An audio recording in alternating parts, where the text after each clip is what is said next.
Flight 811 took off shortly before 2 in the morning, headed for Auckland, New Zealand. What happened just 20 minutes later was so tragic, so dramatic, National Geographic produced a documentary using footage obtained from KGMB. We heard this crack and this roar of the wind going through the plane, and everything started to fly around.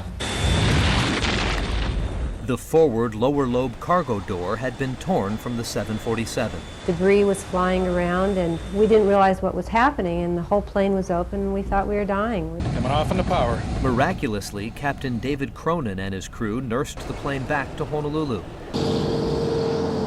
A gaping hole 10 feet wide and 15 feet high had exposed the starboard side of the aircraft.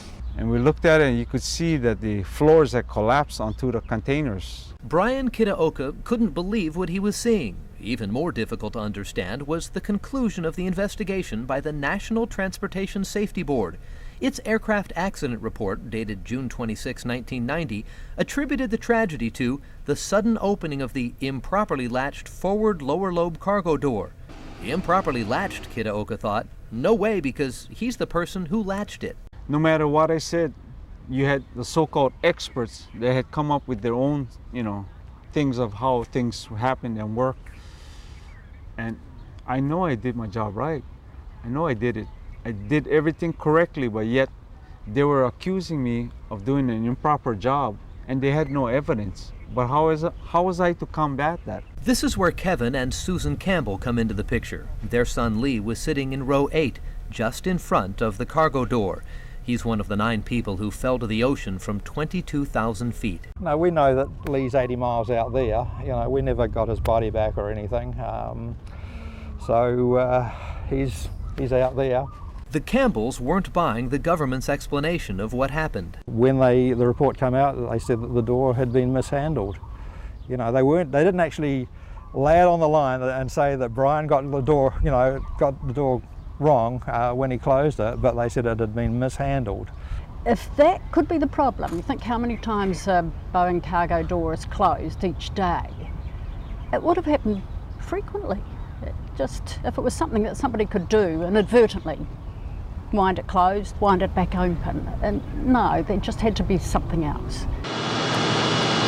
But if it wasn't an improperly latched door, what had caused the tragedy on Flight 811?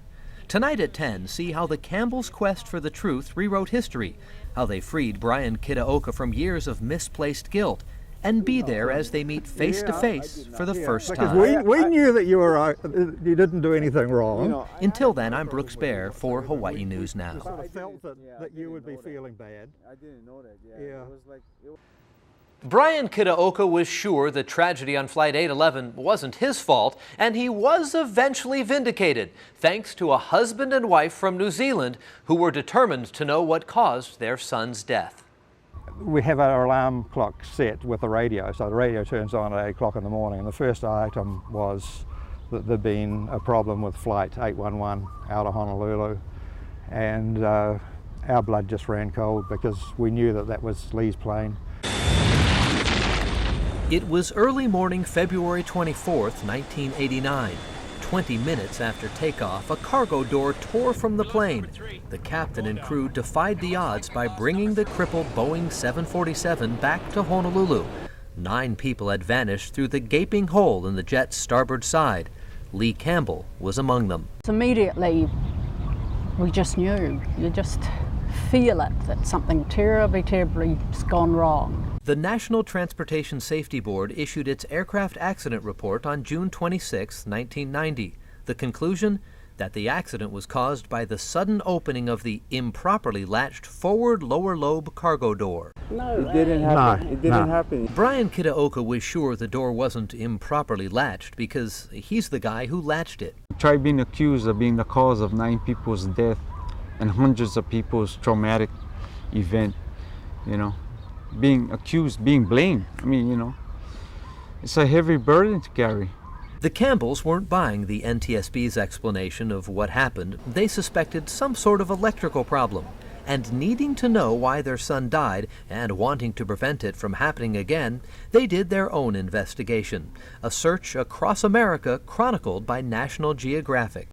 We started at Seattle, crossed to Chicago, through to Washington, D.C. Two key events helped them prove their case. First, they swiped a stack of government documents when they were left unattended after an NTSB hearing. Was that stuff valuable? It was incredibly valuable. It had everything, everybody's deposition notes, all the facts, all the letters that had gone out from Boeing to the airlines, all kinds of things that we wouldn't have got otherwise. Then, in the fall of 1990, two pieces of the door were recovered from the ocean floor.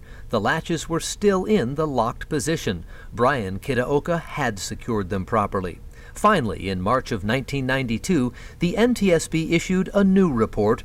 The conclusion this time, the accident was caused by a faulty switch or wiring in the door control system. Vindication. That's all I can say is vindication. The Campbells will never get their son Lee back, but their tireless work likely prevented similar accidents from happening. And after finally meeting Kitaoka for the first time, they've got a new, very grateful friend. Unless they pushed it and unless they forced the people to recognize that this is a problem, it wouldn't have changed. I'm Brooks Bear for Hawaii News Now.